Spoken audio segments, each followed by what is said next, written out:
Chapter 3. The Level Crossing.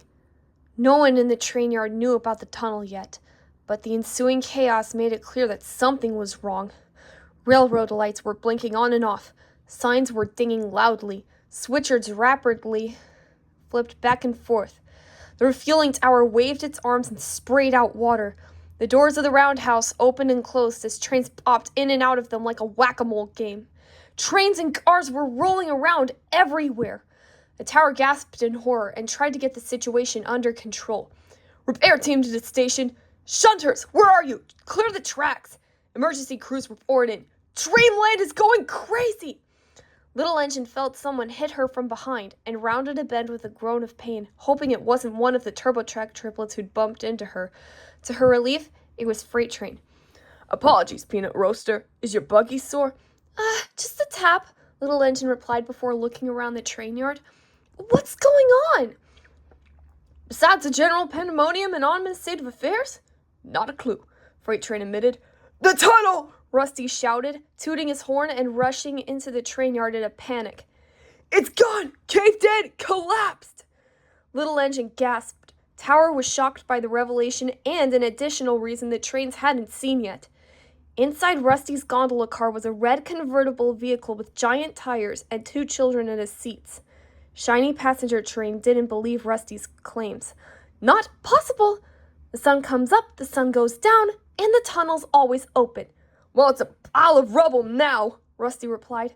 But how could that happen, Rusty? Little Engine wondered. I mean, just like that? Out of the blue? Might have something to do with the stowaways in your gondola car, Tower said to Rusty, pointing at Blaze, who was trying to get out. The other trains were surprised when they noticed Blaze. As he side-hopped out of the gondola car and landed on the tracks, something happened that shocked everyone even further. Blaze turned into a steam engine.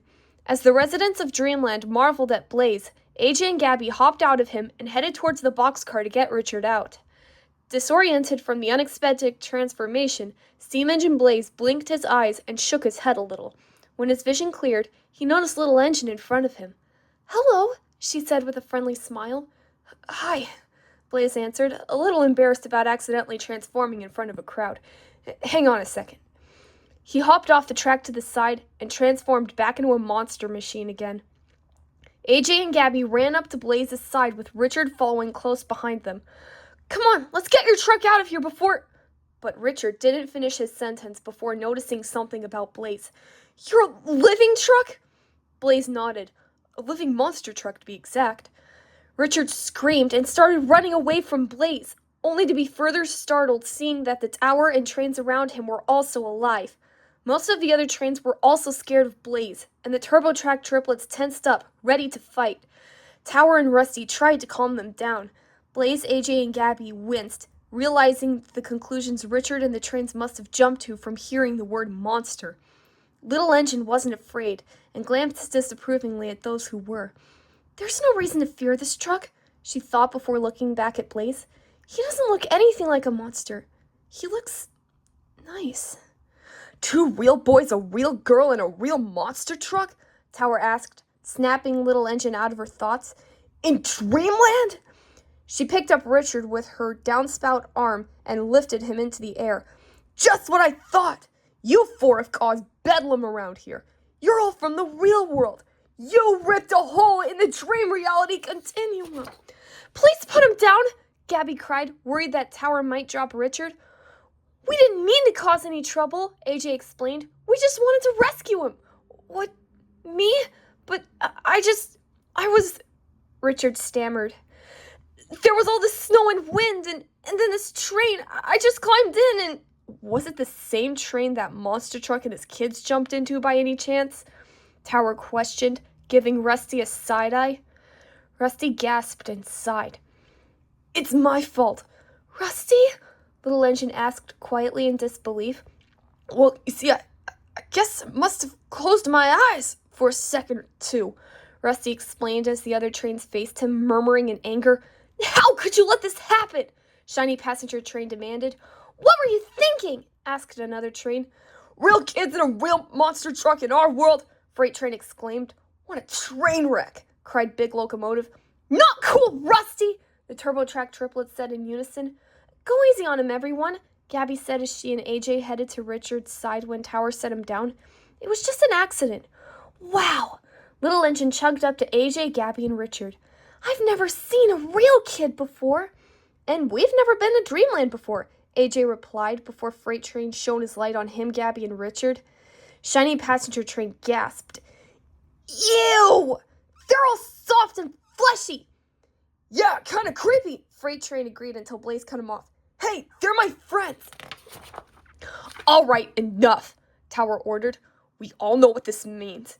Dreamland won't recover unless the kids and Monster Truck go back. Yes, we all must go back, Richard blurted out before covering his mouth. We're going to have to dig out the tunnel, Tower announced. But that could take months or years. Upon hearing Little Engine say that, Blaze, AJ, and Gabby exchanged disturbed looks. They couldn't stay in Dreamland for that long. Their friends and Richard's father would be worried sick. Well, we need to get to work on it now. Tower started assigning shifts to the Dream Haulers, sending Freight Train, Big Locomotive, and Shiny Passenger Train out on the first shift. Then Rusty spoke up. Oh, Tower, you know what? I think I have something here. Back when there wasn't any tunnel, Dream Haulers went over the mountain to the real world. Little Engine was amazed. Whoa, over the mountain? Tower scoffed. That's just an old smoke story. But it's true, Rusty insisted. And what if the old tracks are still there? We don't have time for a wild goose chase. We have got a big job ahead of us. Tower's unyieldingness made Rusty give up and start to back away, but Tower stopped him. Not you, Rusty. What do you mean? Rusty asked.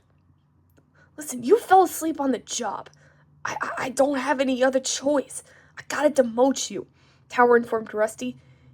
You're a track cleaner now. What? Blaze, AJ, and Gabby exclaimed at the same time.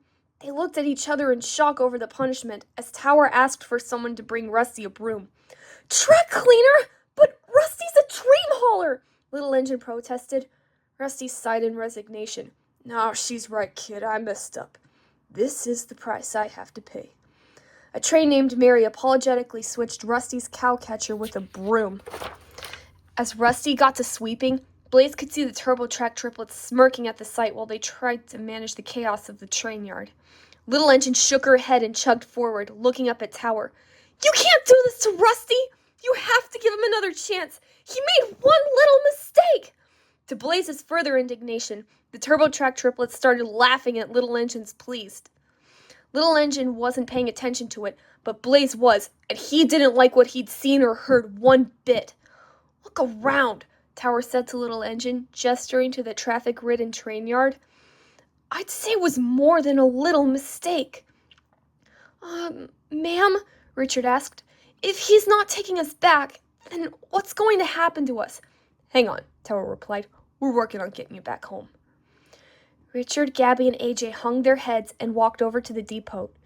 AJ tried to use his visor view to find the old tracks, and Gabby tried using her wrist comm to call Watts. Unfortunately, both of them got nothing but static. Blaze looked apologetically at Little Engine and then at the kids. Everything was a big mess because he couldn't get Richard out of that boxcar in time. Even worse, Blaze had no idea how to help fix it. He didn't know his way around Dreamland well enough to find the old tracks on his own. Richard didn't trust him enough to ride in him, and all the trains were either too busy or too afraid of him to guide them through Dreamland. Blaze started rolling over to where the kids were waiting, but forgot what happened the last time he had touched the tracks. The next thing Blaze knew, he had turned into a high-speed train and was rolling away.